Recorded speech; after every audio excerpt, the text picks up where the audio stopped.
Buenos días, Dios te bendiga. Vamos a continuar con nuestro estudio del Evangelio de Mateo. Estamos en el capítulo 6 y vamos a leer a partir del versículo 6 hasta el versículo 13.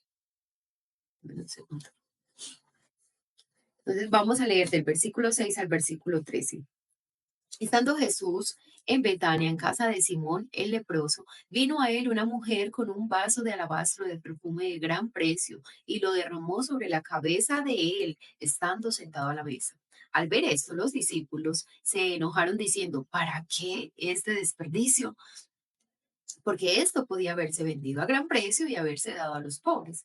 Y estando Jesús, perdón, y entendiéndolo, Jesús les dijo, ¿por qué molestáis a esta mujer?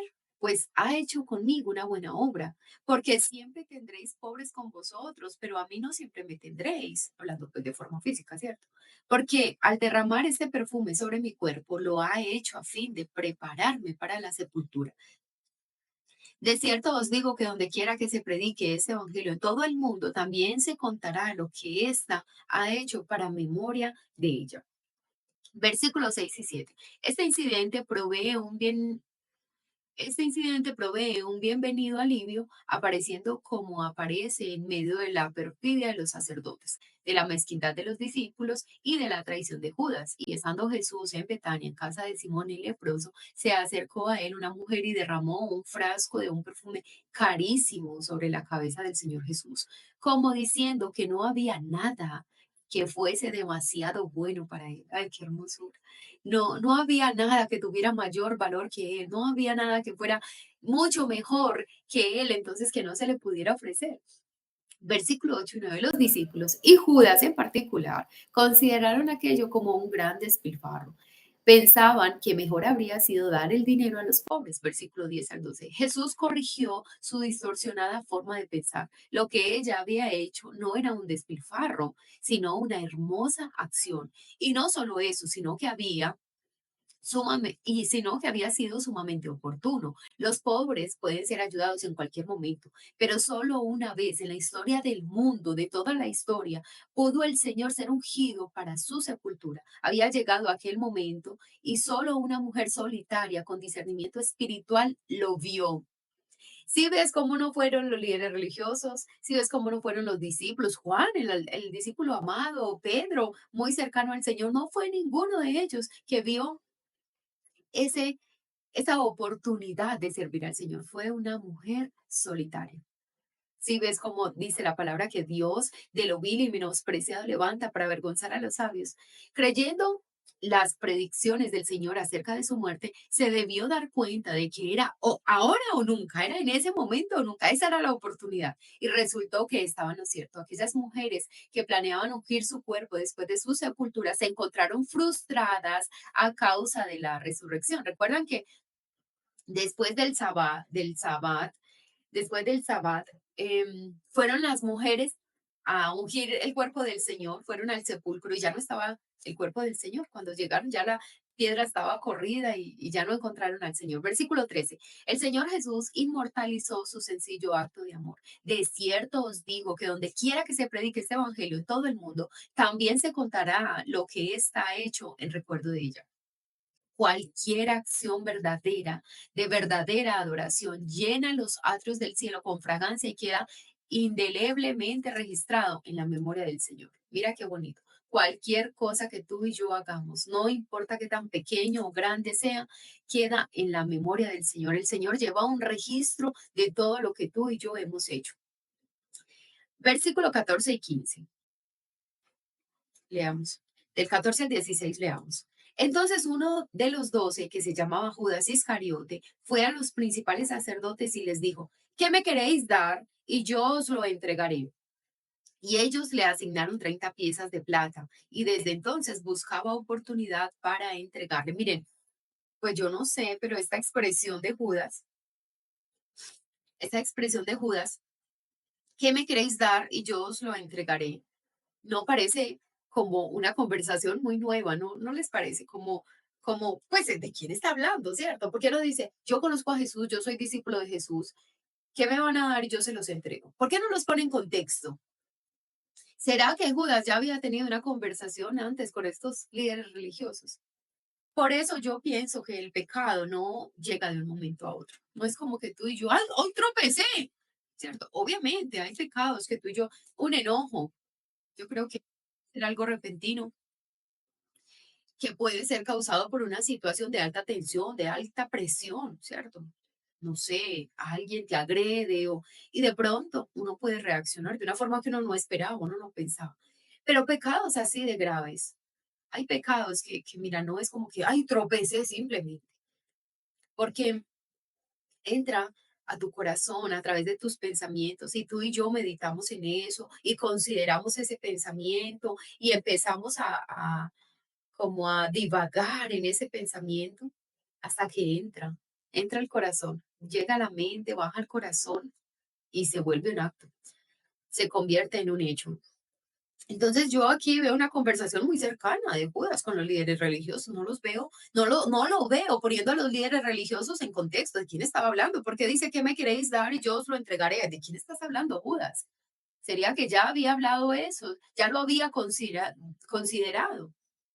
Entonces, em, vamos a desarrollarlo. 14 y 15. Entonces, uno de los 12, esto es uno de los discípulos que había vivido con el Señor Jesús, viajado con el Señor Jesús, visto los milagros del Señor Jesús, oído sus incomparables enseñanzas, que había sido testigo del milagro de una vida sin pecado, la del Señor Jesús. Uno a quien Jesús podía llamar mi amigo íntimo. Dor- yo no sé, más que dormían en una habitación, todos los discípulos ahí, dormía ahí cerca del Señor. Comía de la mesa del Señor. Uno íntimo, uno cercano, el que comía mi pan, como dice el Salmo, ¿cierto? Salmo 41:9 dice, mi amigo íntimo, el que comía mi pan. Entonces, por eso dice el Salmo de una forma profética, hablando de la traición de nuestro Señor Jesús, mi amigo, mi íntimo, el que comía mi pan, fue el que levantó su calcañar contra el Hijo de Dios. Fue el que eh, vendió a nuestro Señor Jesús, traicionó a nuestro Señor Jesús. Judas Iscariote fue a los principales sacerdotes y se puso de acuerdo en vender a su maestro por 30 piezas de plata.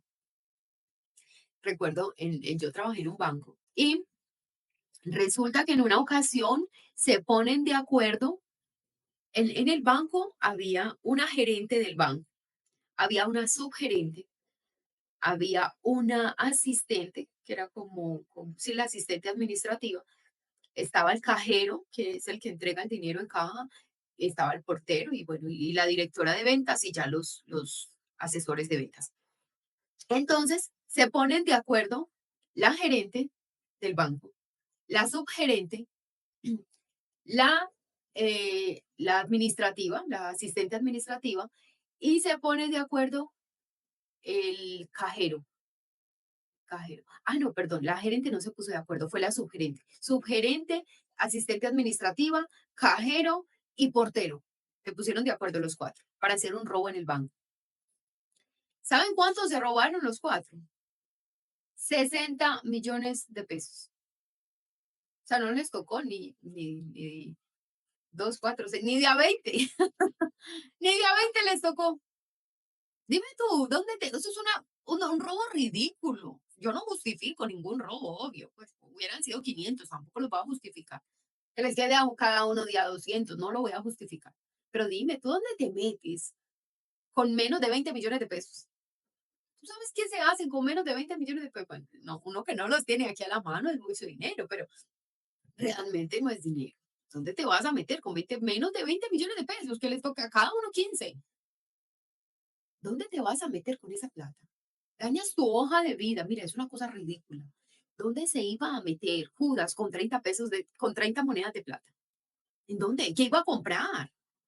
Mira, que es que nada justifica que traicionemos al Señor, o sea, nada justifica que tú y yo pequemos contra nuestro Señor, defraudemos a nuestro Señor, pero es que de verdad cometemos unos pecados ridículos, ridículos, o sea, una cosa que no es en serio, ¿qué estabas pensando? Yo conocí el caso de una mujer que le fue infiel a su esposo con un hombre, creo que el hombre o sea, ella tendría como 20 y algo, 30 y algo, y el hombre con el que le fue infiel tenía casi 80 años. O sea, la gente decía, pero ¿cómo? O sea, ¿de verdad cómo? ¿Y cómo engaña esta mujer a un esposo joven con un hombre casi 80 años? Entonces, ay, que el Señor nos ayude, ¿cierto? Que el Señor nos ayude y que el Señor nos guarde, porque de verdad a veces traicionamos al Señor de una forma ridícula, absurda, absurda. Y yo no sé, Iscariote, se cree que con ese dinero, en una predicación que nos daba el pastor Fabio, él decía que con ese dinero, 30 piezas de plata, se podía comprar como un terreno en ese tiempo, como que tú compraras una hectárea de tierra, más o menos, como a eso equivalía, una hectárea de tierra. Entonces, no sé si Judas lo que pensó fue, no sé, me compro una hectárea de tierra, me hago una casita allá y allá voy a vivir el resto de mi vida. Yo no, de verdad, yo no sé. Por eso, un pastor, creo que era el pastor Marco, que decía, cuando alguien viene a mí y me dice, es que cometí tal pecado, una cosa grave, entonces dice que no sé en qué estaba pensando. No, entonces no estabas pensando, tú no estabas pensando. Y así nos pasa. Tú y yo no pensamos. Si pensáramos en las consecuencias, si pensáramos en lo que va a afectar nuestra relación con el Señor, en lo que va a afectar a nuestra familia, tú y yo no lo hacíamos. Entonces, que el Señor nos ayude, porque nada va a justificar que tú y yo defraudemos al Señor y traicionemos al Señor. Pero si tú y yo pensamos, generalmente las tentaciones que tenemos, es que de verdad son tonterías, y perdóname la expresión, pero son tonterías la recompensa del mundo. Son recompensas momentáneas, un ratico, un placer de un momento. Y por eso traicionamos al Señor. Si eso fuera realmente satisfactorio, si esa recompensa que ofrece el mundo fuera satisfactoria, ¿por qué Judas lo que hace es ir y devolver esas monedas y después ahorcarse? Porque es que nada, nada justifica que tú y yo traicionemos al Señor. ¿Cómo queda nuestra conciencia? ¿Cómo tú y yo, todos aquí hemos pecado? Todos. ¿Cómo quedamos después del pecado? ¿Cómo quedamos después de la traición? Los sacerdotes le pagaron allí mismo un menospreciable total de alrededor de un mes de salario de un humilde jornalero. Ay, sí. O sea que mi pastor se equivocó. No era lo que podía comprar con una hectárea, porque es que un mes de salario, con un mes de salario tú no, pues, no compras una hectárea de tierra. Y aquí dice que era alrededor de un salario de un humilde jornalero, un salario mínimo. Ay, Señor bendito, qué tremendo. Es notable observar el contraste entre la mujer que ungió a Jesús en casa de Simón y Judas. Ella valoraba en mucho al Señor, Judas le valoraba en bien poco. Yo quiero volver a leer esta parte para que nos quede bien grabada. Los sacerdotes le pagaron allí mismo un menospreciable total de alrededor de un mes de salario de un humilde jornalero. Es notable observar el contraste entre la mujer que ungió a Jesús en casa de Simón y Judas. Ella valoraba en mucho al Señor Jesús, Judas le valoraba en bien poco. ¿Qué tanto tú y yo valoramos que el Señor nos haya llamado? ¿Qué tanto tú y yo valoramos el servirle al Señor? ¿Qué tanto tú y yo valoramos el obedecer a nuestro Señor? Que el Señor nos ayude, ¿cierto? Y mira, como tenemos al Espíritu Santo de Dios, tenemos la capacidad de estar enfrente del pecado, porque dice la Biblia que el pecado está ahí a la puerta, siempre está ahí. Pero tú y yo tenemos una capacidad dada por Dios, como ya no somos esclavos del pecado, de mirar al pecado de frente y pensar cuál será la recompensa en ese momento, pero cuál será la consecuencia en el futuro. Tú y yo tenemos esa capacidad. Entonces, que el Señor nos ayude con su Espíritu Santo a discernir cuál es el engaño del enemigo. Mira, por ejemplo, lo que pasó en el huerto del Edén. Satanás le dice a Eva, van a ser como Dios, qué cuento de que van a morir es mentira. Y ella se dejó llevar porque el fruto era muy aparentoso. El fruto era, a los ojos era muy bueno. Además, parecía que ella iba a ser como Dios, iba a conocerlo todo. Ese fue el engaño. ¿Y cuál fue la consecuencia? Tú y yo todavía llevamos esas consecuencias. Estamos aquí, sufrimos, nos morimos, nos enfermamos. Hay sufrimiento porque Adán y Eva no tuvieron dominio propio y cedieron a la tentación, sucumbieron al pecado. Versículo 17 al 25, leámoslo en la Biblia. El primer día de la fiesta de los panes sin levadura, vinieron los discípulos a Jesús diciéndole, ¿dónde quieres que preparemos para que comas la Pascua? Y él le dijo, id a la ciudad. Espérenme, yo leo para que no se nos vayan quedando. ¿Quién mandó eso? Que no lo veo. El nombre. Aleja. Aleja, amiga, gracias. Vamos a leerlo. Mateo 27, 5 y 8. Y arrojando las piezas de plata en el templo, salió y fue y se ahorcó. Los principales sacerdotes, tomando las piezas de plata, dijeron, no es lícito echarlas en el tesoro de las ofrendas. Miren pues cómo colaron ahí el mosquito. No es, ay no, esa plata es mala vida porque este hombre vendió a un hombre. Ellos sabían que era justo. Un hombre justo, entonces no la podemos echar en el tesoro del templo esa plata porque eso es precio de sangre. Y después de consultar, compraron con ellas un campo, el campo del alfarero. Ay, qué tremendo. ¿Ah? Se tragaron ahí el camello. Colaron el mosquito, no podían meter ese dinero en la ofrenda del templo porque contaminaban la ofrenda. Miren cómo era importante para ellos la ofrenda. Pero entonces fueron y compraron un campo. Mataron al Señor Jesús. Eso sí podían hacer. Y en ese campo del alfarero sepultaban a los extranjeros. Amiga, muchas gracias. Muchas gracias por ese aporte. Dios te bendiga. Entonces dice el versículo 18, y él le dijo, id a la ciudad a cierto hombre y decidle, el maestro dice, mi tiempo está cerca, en tu casa celebraré la Pascua con mis discípulos. Y los discípulos hicieron como Jesús les mandó y prepararon la Pascua. Cuando llegó la noche, se sentó a la mesa con los 12. Ay, tan hermoso el Señor, ¿cierto? Con ese conocimiento soberano de que Judas le iba a traicionar y ahí estaba el Señor todavía dando oportunidad a Judas de que se arrepintiera. No le dijo, Judas, usted no va a la Santa Cena, usted no va a la Última Cena, no. Ahí estaba el traicionero. Y mientras comían, dijo, de cierto os digo que uno de vosotros me va a entregar. Y entristecidos en gran manera, comenzó cada uno de ellos a decir, soy yo, Señor. Entonces él respondió, Entonces él respondiendo dijo, el que mete la mano conmigo en el plato, ese me va a entregar. A la verdad el Hijo del Hombre va según está escrito de él. Mas ay de aquel hombre por quien el Hijo del Hombre es entregado. Bueno le fuera a ese hombre no haber nacido. Entonces respondiendo Judas, el que le entregaba, dijo, soy yo maestro. Él sabía. Le dijo, tú lo has dicho. Y mientras comían, tomó Jesús el pan y bendijo y lo partió y dio a sus discípulos y dijo, tomad, comed, esto es mi cuerpo. Y tomando la copa y habiendo dado gracias, les dio diciendo, bebed de ella todos, porque esto es mi sangre del nuevo pacto, que por muchos es derramada para remisión de pecados. Mira, aquí dice, por muchos. ¿Qué dice Juan 3:16? Porque de tal manera amó Dios al mundo, que dio a su Hijo unigénito para que todo aquel que en él crea no se pierda, mas tenga vida eterna. Entonces dice, de tal manera amó Dios al mundo, a todos los seres humanos, que dio a su Hijo unigénito para que todo aquel que en él crea. Por eso dice aquí que su sangre fue derramada por muchos, no fue algo deliberado del Señor. El sacrificio fue para todos, pero solo muchos, solo aquellos que reciban a Cristo Jesús como Señor y Salvador, reciben la remisión de sus pecados, el perdón de sus pecados, el pago de su deuda. Por eso dice muchos. Entonces dice, porque esto es mi sangre del nuevo pacto que por muchos es derramada para remisión de pecados. Y os digo que desde ahora no beberé más de este fruto de la vid hasta aquel día en que lo beba nuevo con vosotros en el reino de mi Padre. Versículo 17. Era el primer día de la fiesta de los panes sin levadura, la ocasión en que se eliminaba toda levadura de los hogares judíos. Recuerden lo que hemos estudiado la levadura, ¿cierto? Representaba las malas enseñanzas, las malas doctrinas, el pecado. ¿Qué pensamientos debían haber llenado la mente del Señor al enviar a los discípulos a Jerusalén para hacer los preparativos para la Pascua?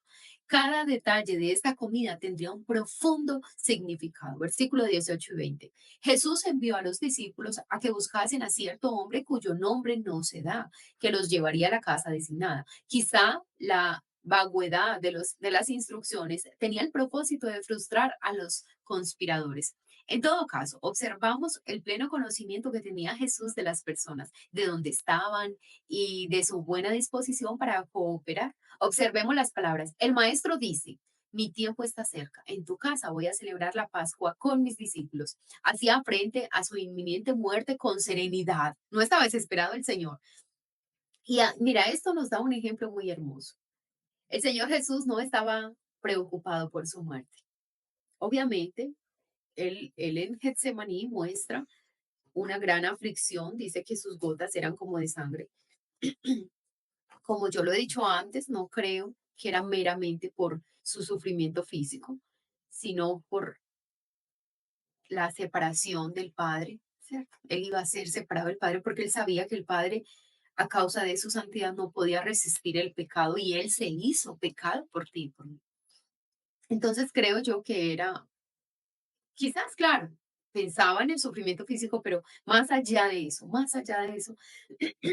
perdón, era lo que iba a pasar con el Padre, su relación con el Padre. Pero estaba sereno, estaba tranquilo. Él sabía lo que iba a pasar. Él iba a morir, iba a sufrir, iba a morir, iba a ser crucificado, claro que sí, pero iba a resucitar al tercer día.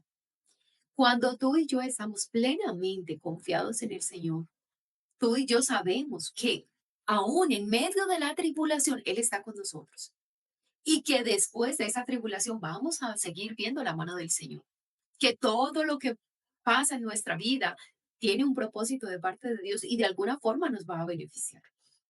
Con perfecta gracia dispuso aquella comida. Qué privilegio para este hombre innominado prestar su casa para esta última Pascua. Versículo 21 y 24. Mientras comían, Jesús hizo el asombroso anuncio de que uno de los 12 le iba a entregar. Los discípulos se llenaron de dolor, disgusto y propia desconfianza.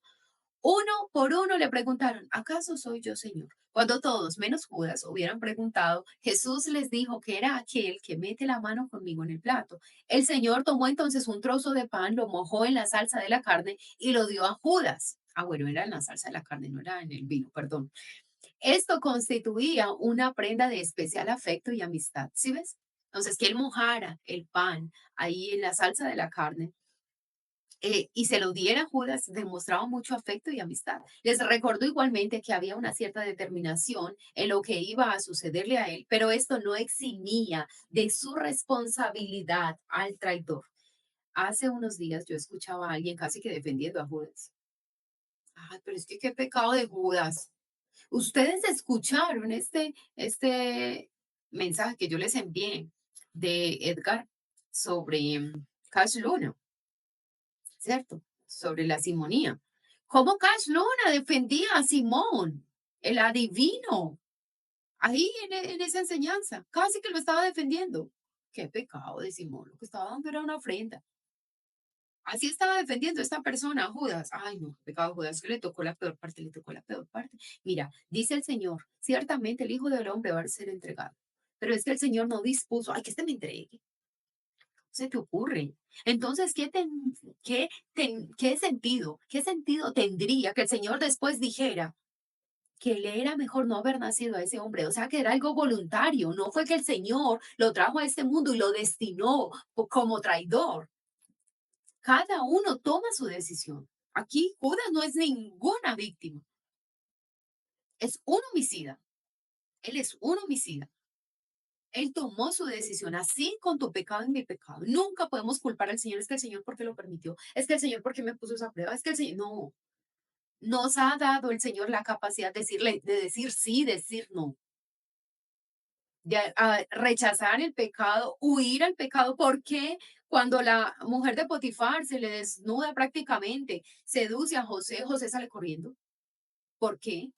Él tenía la capacidad dada por Dios y es la misma que tenía Judas para decir, no, yo no voy a mentir al Señor. No, yo no voy a traicionar al Señor. Era la misma. Entonces, no es ninguna víctima. Como cuando tú y yo pecamos y cuando hacemos lo que a Dios no le agrada, no somos ninguna víctima. Tenemos la capacidad dada por Dios de decir sí y decir no. Más le vendría, más sería mejor para este hombre no haber nacido, dice el Señor. Más le vendría a ese hombre no haber nacido. Ciertamente él va a ser entregado. Pero de aquel que haya decir, ah, yo no entrego. De aquel que se haya puesto como voluntario para entregar al Señor, ay de él, ay de aquel hombre. Judas decidió deliberadamente vender al Salvador y por ello era personalmente responsable. Versículo 25. Cuando Judas preguntó por fin si él era el que iba a hacerlo, Jesús le respondió llanamente con un sí. ¿Qué le dijo? Tú lo has dicho. Tú lo has dicho, Judas. Eres tú, ¿cierto? En Juan 13:30 vemos que tan pronto como Judas recibió el trozo de pan, salió y ya era de noche. Por ello concluimos que no estaba presente cuando fue instituida la cena del Señor, aunque hay considerable desacuerdo acerca de este punto, aunque hay considerable desacuerdo acerca de este punto. Bueno, yo también creo, la verdad. Yo creo que Judas no estaba presente cuando el Señor repartió la cena, cuando dijo, este es mi cuerpo, tomad, comed. Yo también lo creo. Aquí Mateo no lo cita, pues solo dice como que Judas preguntó, Señor, soy yo, y el Señor le dice, tú lo has dicho, y ya como que el Señor entra a la cena. Pero vemos por Juan que cuando el Señor le entrega el pan, ya le dice, lo que vas a hacer, hazlo pronto. Y él sale. Y los discípulos empiezan, ay, ven, Judas, ¿para dónde se fue? Porque es que no tenía nada de discernimiento, nada de discernimiento. El Señor acaba de decir, les responde la pregunta, ¿quién te va a traicionar? El que mete conmigo el pan. Y no lo disciernen, no lo disciernen. Entonces, Judas sale y los discípulos empiezan a preguntar, ay, ve, ¿para dónde se fue? ¿Para dónde se fue? No, además que se fue a comprarle comida a los pobres, fue a provisionarse para después. No entendieron, ellos no entendieron, pero Juan sí cita eso. Y después en Juan dice que ya el Señor les dio el pan a cada uno y el vino y dijo, tomad y bebed, ¿cierto? Entonces yo realmente sí creo que Judas ya no estaba ahí. Eh, lo creo por lo que relata Juan, pero también lo creo porque era, era ese simbolismo, ¿cierto? Era como ese momento en que el Señor quería dar a sus verdaderos discípulos la enseñanza de cómo iba a ser su cuerpo partido, molido, su sangre derramada a causa de ellos, por amor a ellos y por amor a nosotros. Entonces yo creo que Judas no estaba ahí. Versículo 26. Después de observar su última Pascua, el Salvador instituyó lo que conocemos como la Santa Cena del Señor. Los elementos esenciales, pan y vino, estaban ya en la mesa como parte de la comida pascual. Jesús los revistió de un nuevo significado. Primero, tomó el pan y tras pronunciar la bendición lo partió. Después lo dio a sus discípulos diciéndoles, tomad, comed, esto es mi cuerpo. Por cuanto su cuerpo no había sido uncido en la cruz, es evidente que estaba hablando en sentido figurado, usando un pan para simbolizar su cuerpo, ¿cierto? Es muy claro para nosotros, es muy claro. Que no quiere decir el Señor que ese pan literal era su cuerpo, él estaba vivo, entonces, ¿cómo podía ser ese pan su cuerpo? Era un símbolo, es como cuando él dice yo soy la puerta, entonces él es una puerta. Yo soy la vid, entonces él es una vid. No, el Señor usa esas palabras para poder hacerse entender de nosotros. Si no, tú y yo no entenderíamos. El Señor usa esas expresiones para darse a entender y son tipos, ¿cierto? Ese pan representaba el cuerpo de nuestro Señor. Así como cuando tú y yo mordemos el pan, molemos ese pan, así va a ser molido el cuerpo del Señor por los romanos, por los mismos judíos cuando lo abofetearon. Es su sangre derramada, así como se derrama el vino cuando tú y yo lo tomamos, o sea, se derrama, tú lo puedes regar, así va a ser su sangre derramada. ¿Cierto? Entonces, obviamente está hablando de un sentido figurado de su cuerpo y de su sangre. Por eso, con mucho respeto, pero por eso nosotros no creemos que cuando una persona, sea la iglesia católica en alguna parte, mete una hostia o mete un pedazo de pan, ese, ese producto se convierta en el cuerpo del Señor, en la carne literal del Señor. Eso no es bíblico. Eso no es bíblico. Es un tipo, es un lenguaje simbólico, es una figura. No es real. No es, entonces, me estoy comiendo la carne del Señor. Además, porque hemos aprendido que cuando el Señor dice que nos comamos a Él, nos lo comamos a Él, es su voluntad en nuestra vida, ¿cierto? Es su palabra, es aceptarlo, es, es atesorarlo en nuestro corazón. A eso se refiere el Señor. Amén. Y lo mismo su sangre. Versículo 27-28. Lo mismo sucede con la copa. Se emplea el contenedor para designar el contenido. La copa tenía el fruto de la vid. que a su vez era símbolo de la sangre del nuevo pacto. El nuevo e incondicional pacto de gracia sería ratificado por su preciosa sangre derramada por muchos para remisión de los pecados. Su sangre era suficiente para proveer el perdón para todos, pero aquí se derrama por muchos, en cuanto a que fue solo efectiva para quitar el pecado de los que creen. ¿Si ves cómo es capaz de proveer perdón y salvación para todos, pero solo es efectiva para aquellos que creen? Versículo 29. El Salvador recordó a continuación a sus discípulos que él no bebería más de este fruto de la vid con ellos hasta que volviese a la tierra a reinar. Esos 1000 años, ¿cierto? Esos 1000 años después de los 7 años de tribulación. Mira cómo el Señor sí habla de eso, ¿cierto? Él teniendo un cuerpo glorioso va a volver a tomar vino. Aquí no estamos hablando de una val para beber. Se vale beber porque el Señor habló de eso. El Señor habló en ocasiones de tomar vino, él mismo tomaba vino, pero mm, es qué tipo de vino tomas, ¿cierto? Y es qué cantidad, porque el Señor habla muy claro de que los borrachos no entran al reino de los cielos. Y el problema que causa el licor en las personas que genera esa dependencia, que empieza a crear unos patrones de conducta, una adicción, entonces es ser muy sabios, es como la comida en sí misma no es mala, pero es como tú y yo comemos lo que es bueno o es malo, ¿cierto? Como por gula, como en exceso, como y no me cuido, entonces es eso. Bueno, muchas gracias por estar acá, Dios te bendiga, mañana nos vemos con la ayuda del Señor.